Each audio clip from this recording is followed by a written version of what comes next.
ازيكم عاملين ايه؟ واهلا بيكم في فيديو جديد من تريكات فوتوشوب. زي ما اتعودنا في فيديوهين برضه قبل كده فاتوا عملنا نفس الحركه دي، ان انا شفت ديزاين عجبني فبنحاول نطبقه مع بعض. النهارده فكره يمكن مستوى اعلى شويه، شويتين ثلاثه يعني، بس يعني برضه سهله وهشرحها لك بشكل بسيط خالص. طيب خش على الفوتوشوب بتاعنا الجميل، نفس مقاسنا 3000 في 3000 بكسل، وده الديزاين اللي هنشتغله. من الوهله الاولى ممكن يبان ان هو ايه اللي فيه اصلا سهل، بس هو التركايه كلها. لو انا جيت رسمت لك كده بالفرشه بتاعتنا الجميله دي كده، الحوار هنا كله الحوار كله في دي، ان ازاي هو الخلفيه هنا ممليه عادي بس من تحت التكست موجوده ومن فوق لا. دي بس النقطه دي بس لو عملناها خلاص. الباقي ده كله هنا نحط اللوجو، معانا كلمه هنا، وهنا نكتب اي كلام من اللي الفوتوشوب بيكتبه لنا، وهنا شرطه ومش عارف جنبها ايه وحاجات، وهنا كلمه بالعربي. شكرا. بص اللي هو موضوع بسيط ببساطه، سيبك من العك اللي حصل ده كله، انا بحاول بس اشرح لك موضوع ببساطه هيمشي ازاي. اول حاجه محتاج اعمل هنا سوليد كار زي ما اتعودنا باللون مثلا ده مثلا. التركايه كلها والديزاين كله متوقف على النوع الخط الانجليش اللي تختاره.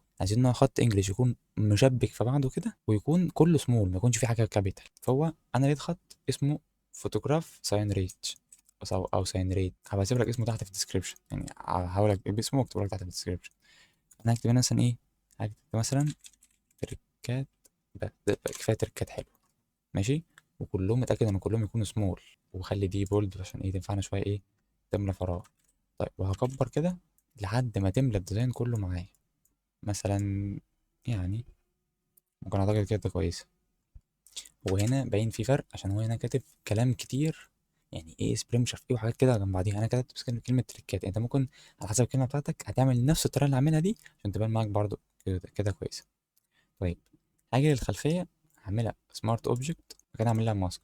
كل اللي هنعمله ان انا هكبر الفرشه وهجيب على الهارد وهمسح من اللي فوق. يعني همسح من اللي فوق، يعني انا هقلب كده على الاسود، احنا زي ما اتعودنا هنا الماسك ابيض، فانا عايز امسح، فانا هحط اسود عشان يختفي. كبر كده شويه وامسح كل ده كده كده عادي عادي كده اهو.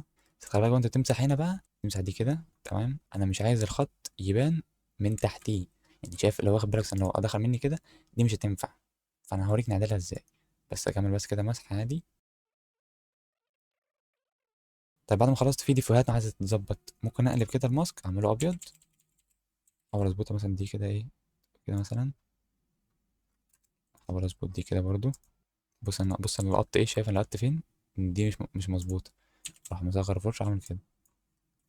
لازم هناك دي تكون لقطه ادق التفاصيل من قبل ما الكلاينت حتى يعدل عليه. طيب انا كده يعتبر خلصت.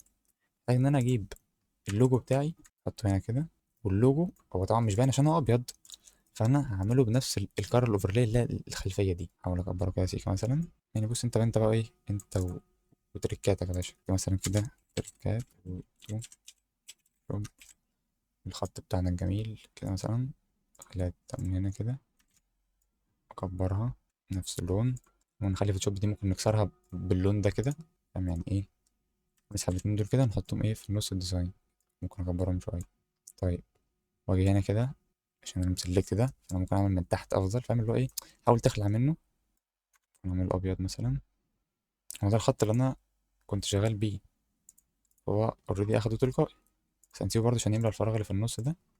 وهنا ممكن نجيب اللوجو ده كده تاني، نحطه هنا كده بقى، ونخليه ايه بقى ايه، ابيض عادي. نعمل دي كده. انا كانش في حاجه غير ان هو حاطط خط كده، عامل مثلا ريكتانجل مثلا بالشكل ده كده، مش كده لا، ريكتانجل كده مثلا، عامل لونه ابيض مثلا. يعني ممكن نحطه من جنب زي ما يكون طالع ايه بشكل برضو كده، ونرفعه شويه. ممكن نكرره من الناحيه التانية برضو. بس يا معلم خلصنا. الموضوع ابسط مما تتخيل. زي ما قلت لك الفكره كلها كانت في ان هو ازاي هيكستمايز او هيعمل الخط بالشكل ده، زي ما احنا شرحناه بالماسك. نبص الماسك كده عملنا كده. عايز اخفي لك الماسك بس اوريك يعني ايه. عملنا ديسيبل مثلا للماسك، شايف خلفيه عادي نفس اللون اللي هو الازرق الغامق ده شويه. بس انا عملت الماسك خلي بس اللي فوق بس هو اللي يكون ممسوح، انا مسحت اللي فوق وسبت اللي تحت، فتعمل كده. طبعا بناء على الخط هو اللي ساعدني اعمل ده. طب انت ممكن تاخد بالك ان هنا اللوجو فوق الكلام، اه يعني متداخل مع الكلام. انا ممكن نمسك دي كده، خلي اللوجو نسحبه كده فوق، وتاخد بالك هنا ليه الكلام فوق اللوجو، ان انا اللوجو هنا عندي اهو، هو ده اللاير بتاعته، والكلام هنا اهو، هو فوق الكلام فوق اللوجو. لو عملت كده بقى الكلام هو اللي فوق، بس هدي كده شويه، وممكن مثلا يعني نضطر نوحد اللون ده كده عشان يكون باين معاه، وندي للوجو ده حته دروب شادو كده ايه، زي برضه تديله كده ملمس حلو. نورمال الديستانس والسايز كده مثلا انت واذواقك برضو يعني، الشكل الاول كان عاجبك، الشكل ده عاجبك، كلها برضو فاهم حاجات تبقى احلى.